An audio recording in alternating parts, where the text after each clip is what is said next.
So tell me the story, if there is one, about Eddie and the song Rise, the connection. I don't like anybody in the studio with me, which I mentioned earlier. I work by myself. I don't have an assistant. I don't want anybody interrupting me. I got to black out when I do my shit. I don't like anybody asking me, "Do you want a cup of coffee?" while I'm doing potentially one of the greatest things I've ever did. I'm like, "Go away. Let me go into my world."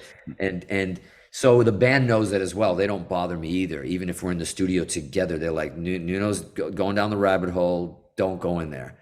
And that's how I've always worked for 30, 40 years.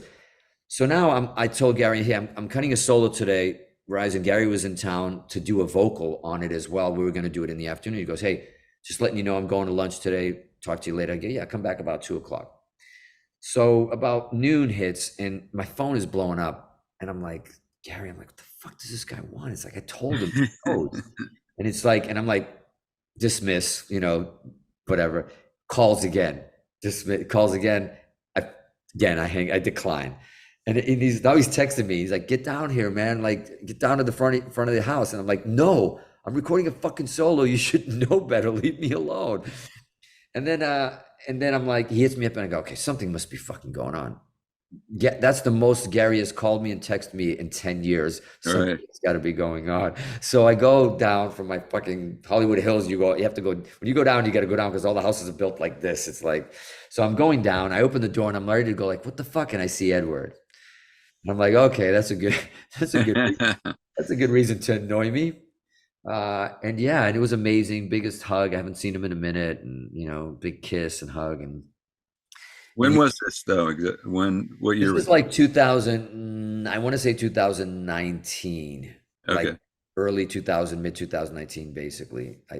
I'm horrible with dates, but give or take a year. Okay. It was All right around there, give or take 6 months.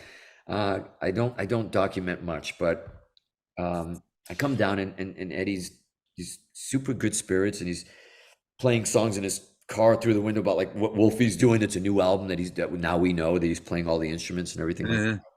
Proud Papa telling us about it. And then he tells us, hey, between us, I said, what are you up to? He goes, yeah, we're doing we're gonna do a tour with the original cast. We're gonna go out the way we came in with Michael Anthony and pulling and I was like, fucking amazing. That's how it should be. Yeah. Super exciting. And then he was like, man, Gary tells me you're recording up there recording. He's like, man, I want to hear it. And the fucking Virgo in me, the idiot in me goes, wait, I wanna wait till it's done. I want to play it before you come back. And of course, I regret it beyond regret it now because he never came back, and Yeah. for the reasons that we all know, which was sad. And we didn't know he was that sick and that close at the time. Yeah. And when I went back up, it was Rise, the solo that I was recording, Yeah. which is really interesting because it's the irony of it being the first single and the irony of the reaction it's getting as a guitar solo and everything. And even like some people have said in some things that they've posted online, and some of my peers have hit me up and go, man, you've taken that throne, bro. You've taken that throne, that Edward throne. And I say to him, and I say to you, go fuck yourself, because that is impossible. Nobody has taken that throne. Not me, not Vi, not even Paige. Nobody's taken the Edward throne because Paige has got his own throne. But that throne is sitting there with Edward, and it's like Game of Thrones. Instead of swords, it's a bunch of guitars and guitar necks, and it sits there, empty for now, but fulfilled because we have all the music for fucking decades that we're going to listen to forever until we're all gone. And generations after us. And nobody can take that seat. Nobody can take that throne. I'm playing the way I am because of Edward and Brian and Jimmy and all these guys. So there's no way that I can take Edward's throne. All I can do in the hopes of it when he did pass is the irony is that hopefully when that solo, the day he was here and that solo comes out, and maybe he's just looking down and saying, hey, you know what? You done good, kid. Right. Like I'm digging it, because that's all I wanted to do was play it for him and just like, what do you think, man? Like, is there a smile on your face, or tell me to go fuck myself, go back to the drawing board, this is weak, I don't know, whatever it's going to be. But my point being is that of course he's in there. Of course it's a tribute to Eddie. Of course it is. I didn't record it for him. A lot of people confuse that story. I told one story and they're like, oh, Nuno Bettencourt, new song, a new solo. did the whole album after Eddie passed, and it's a tribute to Edward. I'm like, no, it's not. That album was already recorded. But I will say this: the little nod on Rise after he passed was one thing we all knew after 1978 when that came out. We all knew one thing: not only Edward, came off of some fucking spaceship and they dropped him, and we didn't know what the fuck was happening. But we also knew that we were doomed in the sense that none of us could ever use a Phase 90 pedal ever again. We knew that you could use it if you wanted to, but you knew that everybody was going to point at it and you go like, you're trying to do what Edward did. Even if he's just a phaser, I'm sorry, he owns it. He made it his. From that VH1 onward, it was a wrap, done, signed, sealed, delivered. Right. So I've never used one. I don't think ever on an Extreme album, even as much as I wanted to. I was like, because I knew it was going to happen. It was going to be, you're already influenced by Eddie. We can already hear it and you're playing, but now come on, really? Now you're wearing his clothes, for fuck's sake. Like, stop it. Right. You're wearing his musical sonic clothing at this point. And so I went back and I had already recorded that solo that day. I finished it. And I went back after he passed. I'm like, fuck, I don't want to re-record it because I don't re-record things. Whatever I cut and whatever I do, there's magic there. I don't like to go back in because there's even in the beginning of the solo that one of the first notes I went to hit for a bend in my head, physically it didn't happen in my 57-year-old hands. I missed like the whole string and I think I hit 3 strings at the same time. And I left it in there because it does this, it's just weird. I'll give anybody $1 million if they can decipher what note that is, because there is no note. It's like, it sounds like a car accident with a kick drum and an electric guitar through I don't know what it is, but it felt so fucking great when I hit it. And when I heard it back, yo, what the fuck was, I couldn't replay it if I wanted to. So I leave those things. I leave the noises and I leave the imperfections. It's super important to me to leave me letting go of a string, or something might even be a little out of tune, whatever it is. If it feels like something, there's no fucking way I'm touching that motherfucker. No way. Because I want everybody else to feel that. That's the other thing I think what people are excited about. A lot of people play really well now. I mean, really, really well.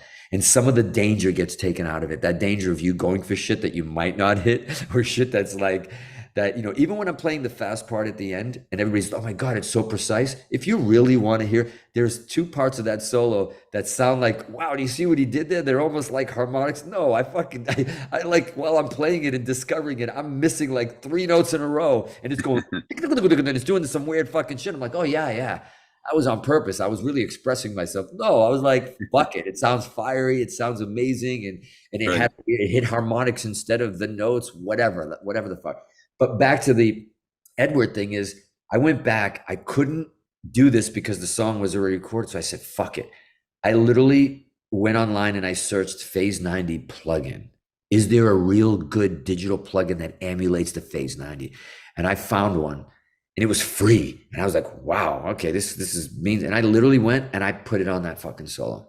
Oh, that's awesome. And I put it on there because that was my silent, quiet way of like tipping the hat and the nod to say, I'm almost tearing up right now telling you this, but like to say like, thank you. And to say like, this solo this is for you. This solo belongs to you because it's literally the opening of like, tremolo picking of what you did in Eruption, for God's sake. So why not throw the Phase 90 in there? Yeah. What the Phase 90 does, what was really interesting what the Phase 90 did for Edward is like, you take a Phase 90 pedal and you do that same thing. Just sit there with a few notes or one note. I don't know, it's one signal. Like he does, or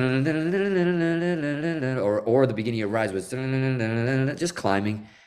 You listen to that, same notes, same everything, same amp, same guitar.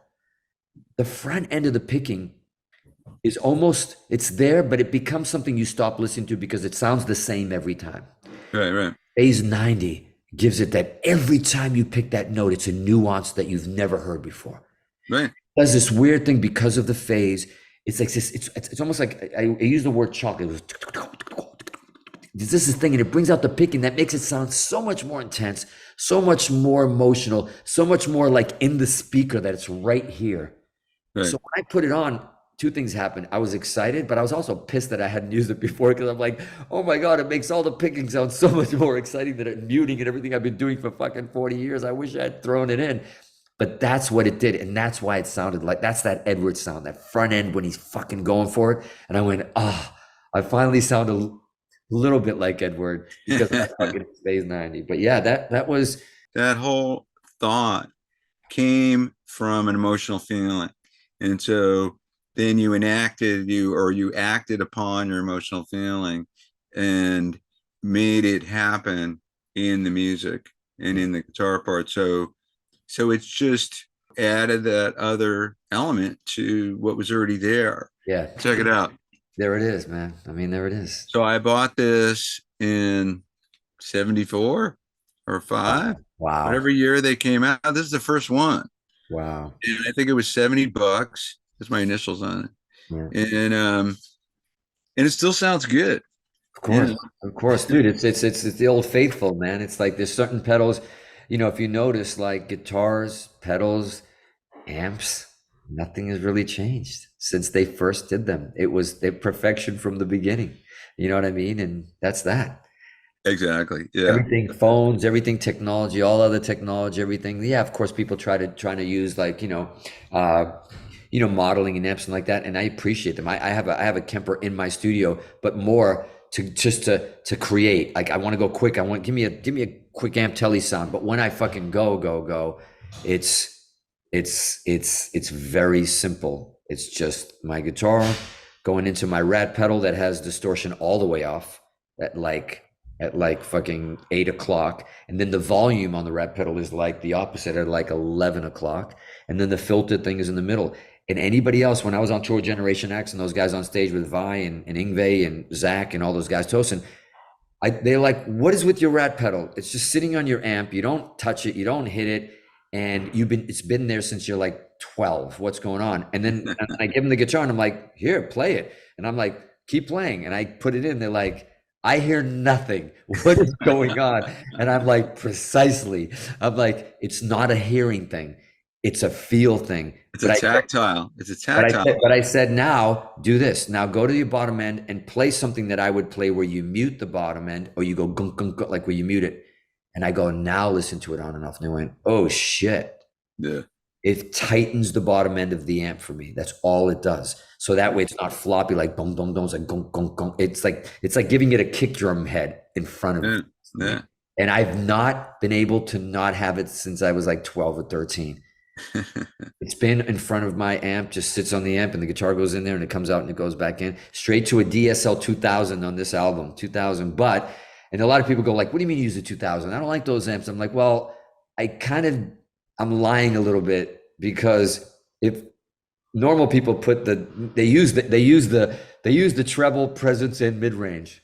They're like, what do you mean you don't use it? I'm like, well, if you look at my amp, the treble is on like 1.5, 2, the presence is on 1.5, 2, the mids is on like the same thing, and the bass is up at about 4 or 5. And they're like, what? And then I go, but then that allows me to turn it up quite a bit without it hurting. And it's just perfect warmth. I don't know if it's the brown sound. I don't know what the fuck it is, but it's just enough for me to play the way I want to express. So when I do bend a note loud, it doesn't fucking hurt everybody and me in the room. And it's just something I can hit harder and I can play harder, and it's warmer, but it's still fiery. Right. So that's like the EQ. People look at my EQ on stage and they go, oh, somebody fucked up your settings. I'm like, no, that's it.